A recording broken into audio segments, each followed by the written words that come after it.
Hey guys, John Loxley here, back with our, well, just back in general. This is going to be a single serving episode today. Today I want to show you guys Monster Hunter World. Now you may notice this says Monster Hunter World Iceborne. That's because I have the Iceborne expansion.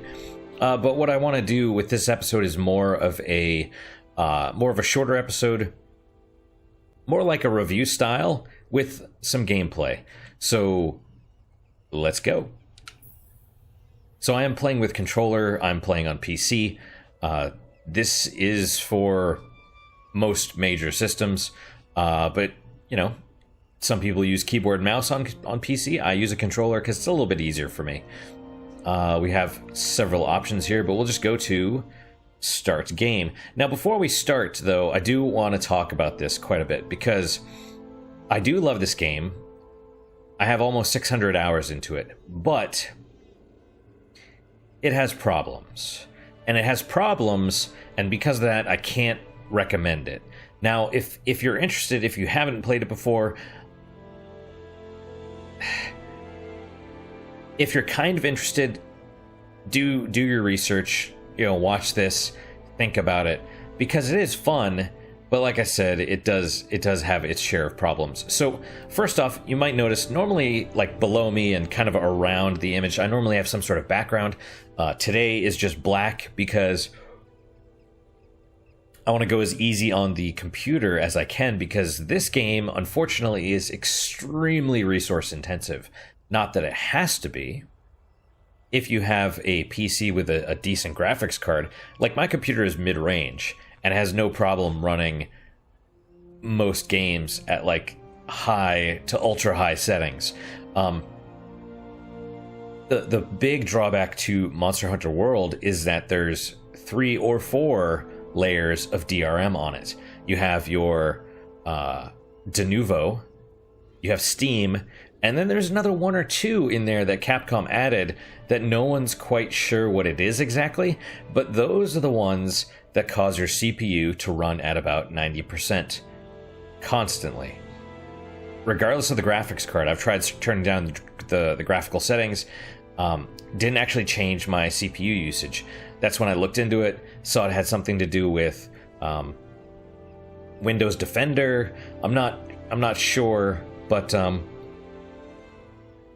on the plus side, they did just patch it about a month ago, so that this game now runs anywhere from 50 to 75% of your CPU usage.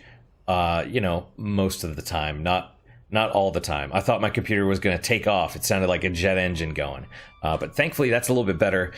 But you will still notice some performance issues as a result of that. You'll notice some, I don't know what you call it, frame dropping. All of a sudden your frame rate will go from whatever it is to like 1 for half a second. It'll just pause briefly, and as a result of that, you can have some input lag, some input drops. You'll be in the middle of a combo, or you'll miss a dodge or something, because the game is just shit the bed for a second. So with that in mind, let's jump in. There are kind of that level of clunkiness kind of extends to the rest of the game design as well. Although, you know, like I said, I love this game, and so I enjoy it. So this is me. You have your main character, and you can also create a little Apalico, which is like a cat companion. So this is us, my snow bunny, because we're in Iceborne. Have to be ready to hit the slopes at a moment's notice. And this is where kind of the cluster begins, so to speak. Now this is a game that is very much learn by doing, right? Because the game tries to explain it. Well, let me tell you about the very beginning of the game. It is, so it's like you get a cutscene, then you jump into the character creator, then you get another cutscene, and then you get a tutorial segment that teaches you how to move the stick. It's like, press the stick up. Oh, good job. Now you get another cutscene. And then you get another tutorial that's like, press the stick up, but press another button to run. Oh, you gotta hold that down for about a minute so you can keep running, run through this. Oh, it's exploding, it's amazing. Then you get another cutscene. Then you get another section where you get to walk and run around some more. but don't get to actually do anything. And then you get another cutscene, and then you get to town, and that's where the tutorial stops.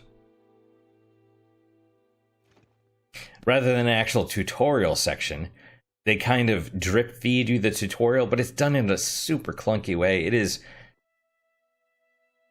kind of frustrating. This is very much a game that you need to just dive in. Just be like, okay, I see the tutorial messages, read them real fast. They only make sense if you know what you're actually doing.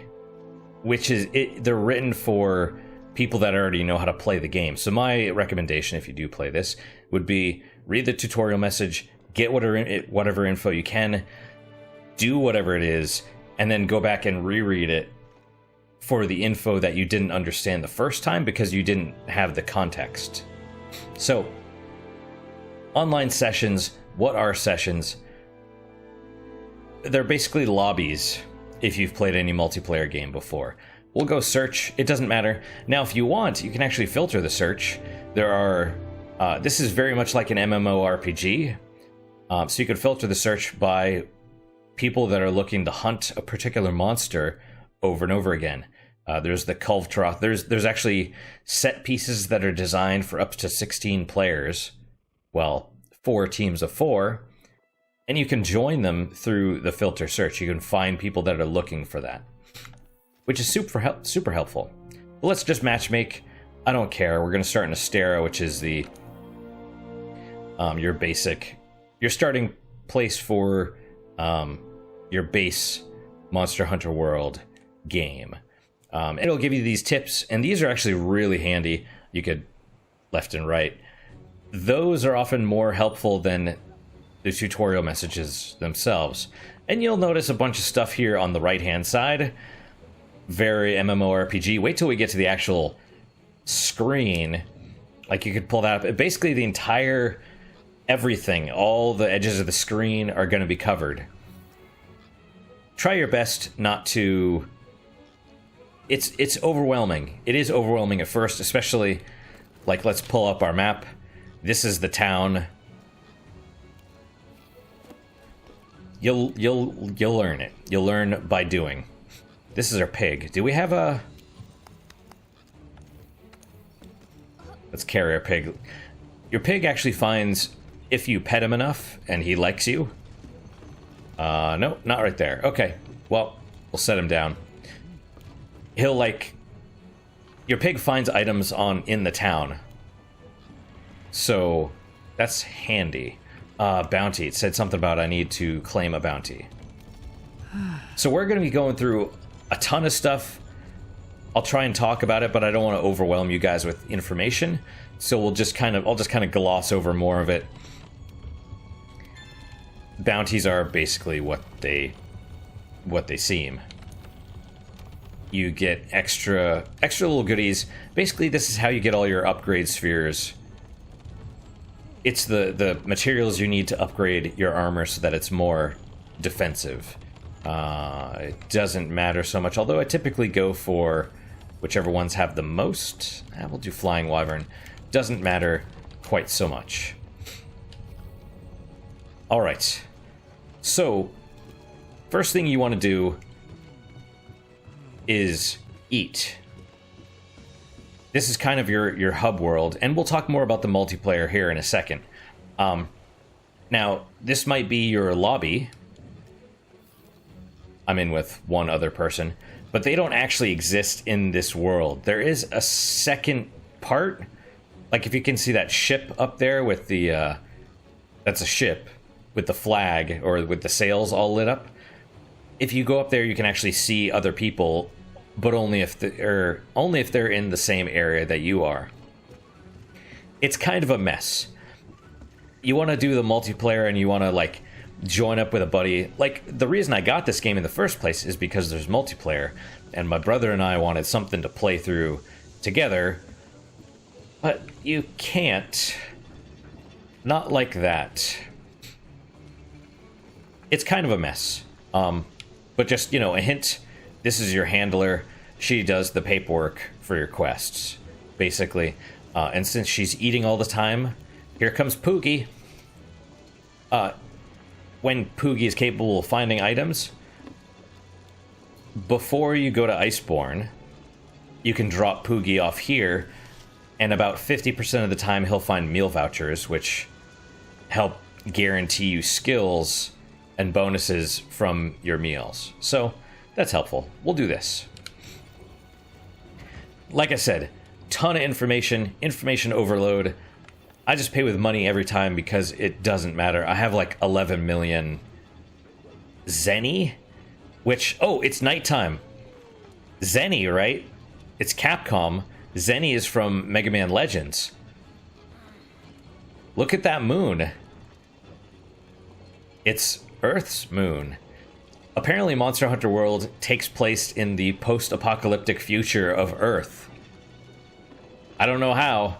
I'm cool with it, though. So let's eat. You can pay with voucher, you can pay with gourmet voucher. It doesn't actually tell you how many of those you have. Don't worry about it. We'll just pay with money. All these different choices of whatever. For now, I'm going to do a low-level monster, so we'll just do Chef's Choice because it gives you the most health and stamina, and some bonuses. And there you go. And you get to watch a cool little cutscene of them cooking the meat. If I had another complaint about the game, is that you see this cutscene every time. Now, there's actually 4 of them, and the food also changes, but by and large, whatever, it's not random. It's not like any Vanillaware game. The food is always the same based on the level of your canteen. Once you upgrade it, there's no going back to, like, I think the first time you eat it's fish, then it's chicken, and then finally it's a giant piece of ham or steak or something.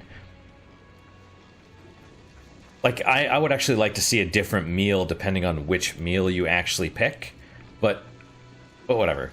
So, hi. All right. So she's gonna talk to us. So how you do multiplayer is you don't have to join the same lobby / session. You don't have to join the same session. You could do an SOS flare, which is basically you get into the mission, you call for help. But it's easier to just go and join a quest by another player. And then you go to available quests. It's actually, if you want to do multiplayer with someone else specifically, it's best if they create their own session. You join that session because there's a little friends option. Join that and then you just go to available quests.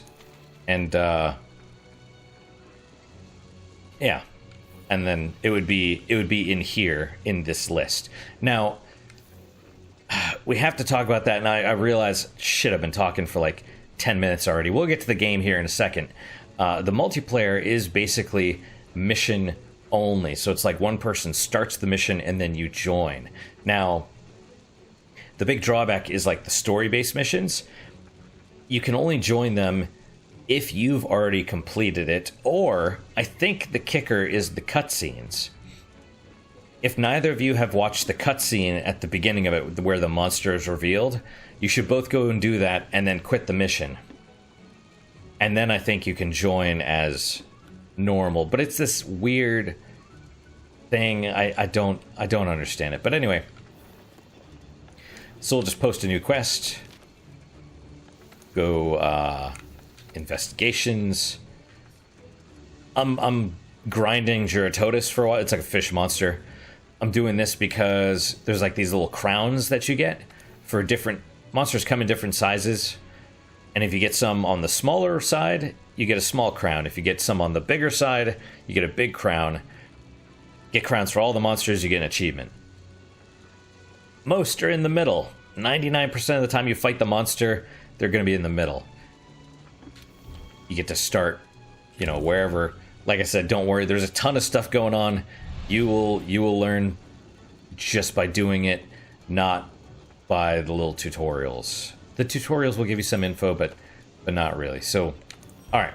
Finally, I'll kind of shut up for a little bit, and I'll show you guys some of the actual gameplay.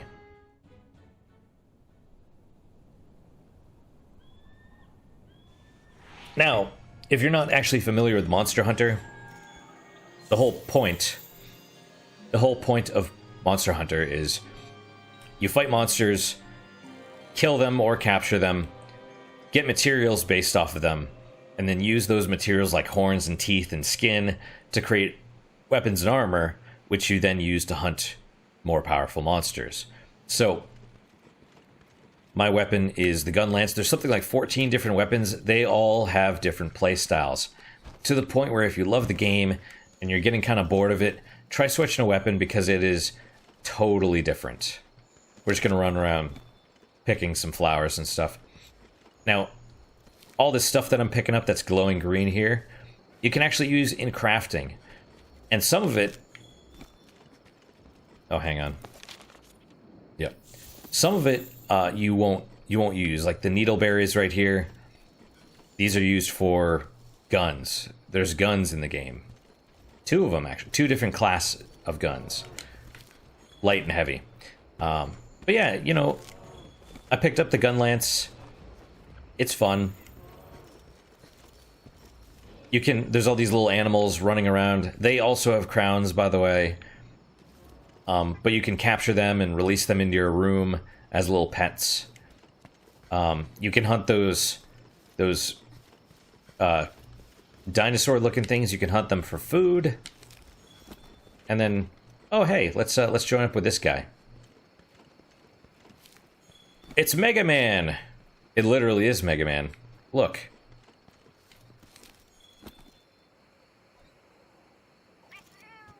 So, Kondo is a Palico from another person that I've played with. You add them to your guild card list, and so you trade info, basically, and then now their Palico can show up in your game and join you on your hunts. So that's kind of cool. So we have Mega Man. He doesn't actually shoot, though, which is... Oh, but you can hear the little... Mega Man doesn't actually make any sound when he walks, but this Palico does. I don't know why. So anyway, we're going to go hunt this giant fish. And we're probably going to kill it fairly quickly. Like I say, there's a lot going on. Look at all the screen. It's crazy. You'll get used to it, though. You will absolutely get used to it.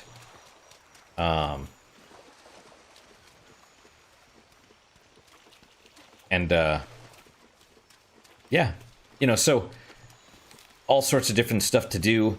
All this honey and stuff that I'm picking up. One of the greatest things about the game is the struggle. At least for the base game. Iceborne, I'm not so sure about.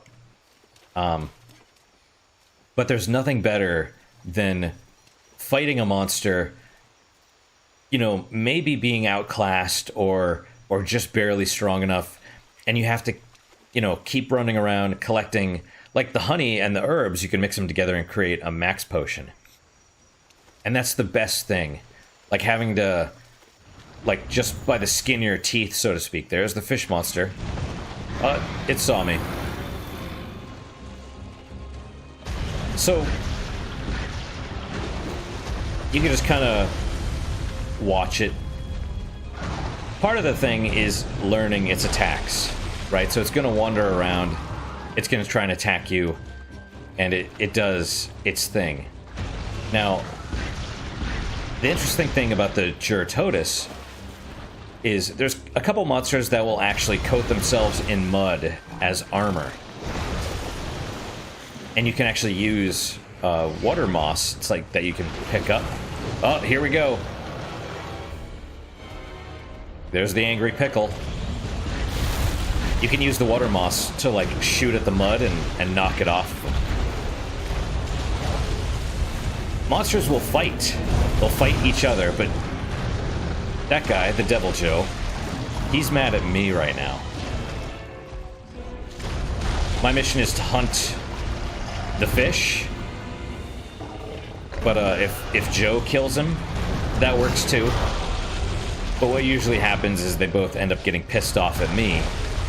And so you may as well just kind of hang back and let them duke it out, if at all possible. Also, there's little fish around as well, other enemies in the game will come at you also. They'll come at you, you'll be in the middle of a combo, all of a sudden a fish will come out of nowhere and whack you. And, oh, he's pissed now. Notice he's all red. That'll do it.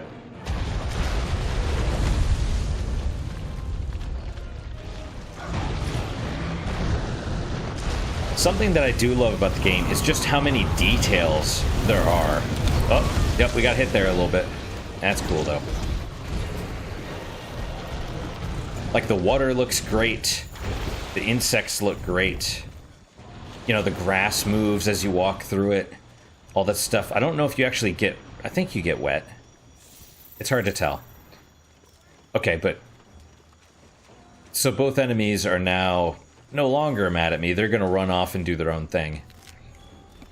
We'll go pick up some mushrooms. And, yeah. So we'll follow the fish. And, we'll hunt the fish real fast. I'm kind of... Part of the reason I'm kind of hanging back is I have master level gear. Like, essentially, almost basically end game gear from the expansion. So it's a little bit unfair. Oh, they're fighting still. Well, that's cool. There we go. Let's kind of crouch. Oh, nope, he saw me. You crouch because it makes you, you know, less... Not less threatening, that's not the right word. It kind of hides you, conceals you a little bit. And these guys, I didn't realize this, they're turtling. They're in a circle, they have their shells and tails out. I don't know if they actually get attacked. There you go. Parts are broken. It's probably the mud covering. Why are you still coming at me, bro? It's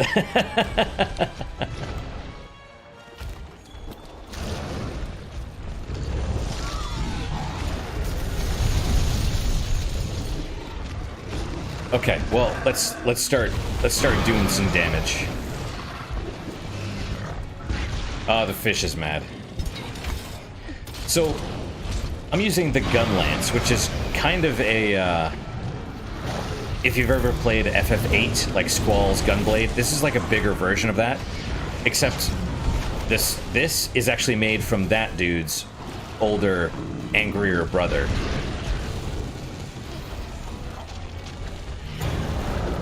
Would you two knock it off so I can ride the pig?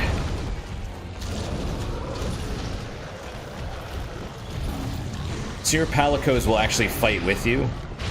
They don't do such a great job, but they try. Sometimes they can be lifesavers, other times they just screw everything up. Oh, can I get him?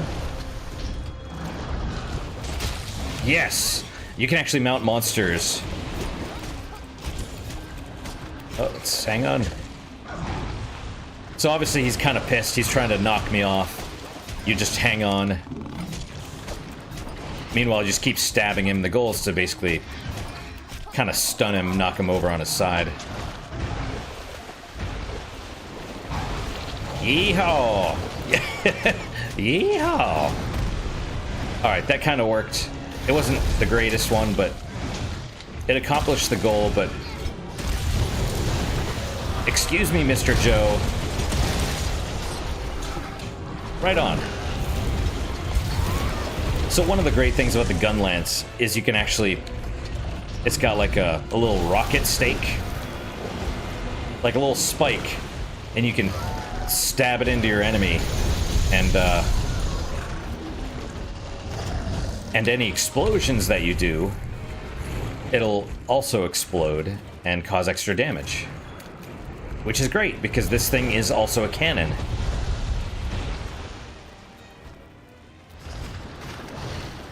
Okay, is Joe following me? No. So, monsters do like to run. They don't like to stick around, as you'd imagine actual animals.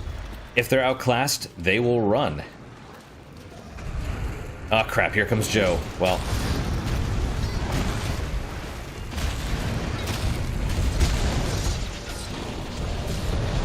So that was some of the explosions.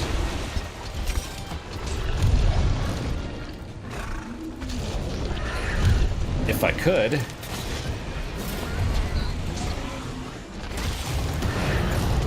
There we go. That exploded a little bit. That's the explosions are cool. That's my philosophy. Man, Joe's just going to the town on this mofo. Additionally, like breaking parts. Yeah, okay. If you do enough damage to like the monster's head or legs or fins or whatever, you'll break the parts. And it doesn't do as much as you'd think. It's more of a, it's mostly cosmetic with some minor stat debuffs. There you go. By the way, if you play this game and you want to skip this scene, hit the start button. That way you're not running around and it gives you the full time to harvest. So now that he's dead, you go ahead and you know, carve what you can from the monster before it's, well, before it dissolves, essentially. It's not, you know, I get 3 scales. It's like I kill this giant fish monster, I only get 3 scales. It's like, what the hell is that? The crows or the ravens come in pretty fast, so that's kind of my mental explanation for it. But yep, see, the fish are pissed at me now. It's like the only place I can go where fish get mad. By the way, there's actually there is fishing in the game. Are there fish right here? Sometimes there's fish hanging out in that little puddle right there. Not this time, it appears like. Joe probably scared them all off. Quest complete. Get your little rewards. Some special ones. I mean, honestly, you're just going to be grinding enough. Anyway, you don't... Oh, well, that's fine. We'll sell that. You don't really need to worry about the stuff, just because you grind so much. Not in the base game. In the base game, I was actually running out of money and stuff because you get the next better weapon and armor, and you're like, ooh, I need this, because you do. Now that I'm basically end game, I'm just like, not so much. So let's finish our little post game. I don't know, whatever you call it. We're gonna run around town here for a little bit. So, pick up your Poogie. Each little area that you can find. So we're kind of walking around right now with the pig. There's a couple hot spots. See, there you go. He like jumped. Now my controller vibrates as well. There he goes. He's like kicking his little feet and stuff. This is a place that he will find something, and each spot has essentially the same pool of items over and over again. So here, you will almost always get bombs of some type. Barrel bombs, whatever. See, there you go. And a silver egg. Silver egg you can sell for money if you need it. You have little costumes. Those are in different areas. Like there's one right over there in the corner. But yeah, you go to your botanical research guy. You're like, hey, grow me some plants, MFer. Because you can actually grow materials that you need for like potions and stuff. Not just healing potions, but also ammo for your guns, stuff for your like the might and the adamant seeds are both used for potions of strength and potions of defense, which I probably should have done. Well, I didn't have to because it was a low tier stuff. And then there you go. That is basically it. About half an hour. That actually went a lot longer than I thought it would. But this game is still so rich with detail. I mean, look at this place. This is your first base. This is your only base, really, but you know, this is like from the different fleets. The fleets arrive here on an expedition, and then they're like, well, we're not going back. Let's tear down our ships to make an actual base with. And it's just so full of details. You can see like the water and stuff, you know, the sky. There's different times. It goes from, if you wait here long enough, it'll go from day to dusk to night to dawn, back to day. And different animals come out during the different times. It's amazing. Oh yeah, we got to dump our excess items in our little item box. Right. So all the little extra items you harvest, you just dump them into your chest, and then you have your standard loadout of whatever you want here. And that is basically it. That is it, guys. Like I said, I would recommend the game, but just the clunkiness of how it is makes it really hard to get into. The fact that it makes your computer sound like it's going to burst into flames, that's an issue.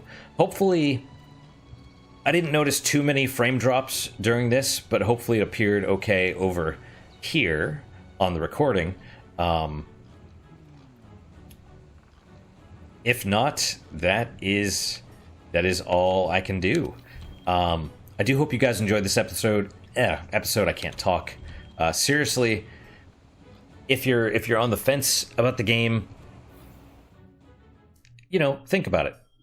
It is fun. Like I said, I've put almost 600 hours into it.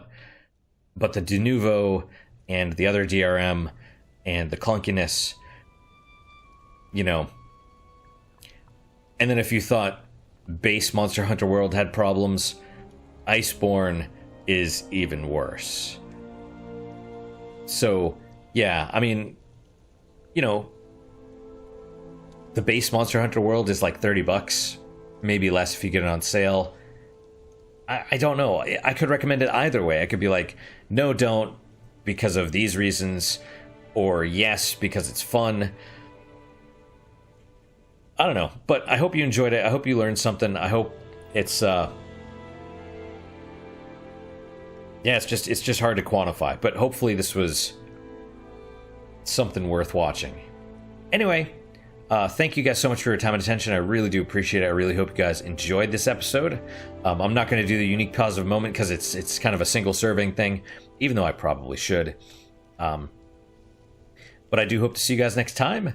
And until then, guys, take care.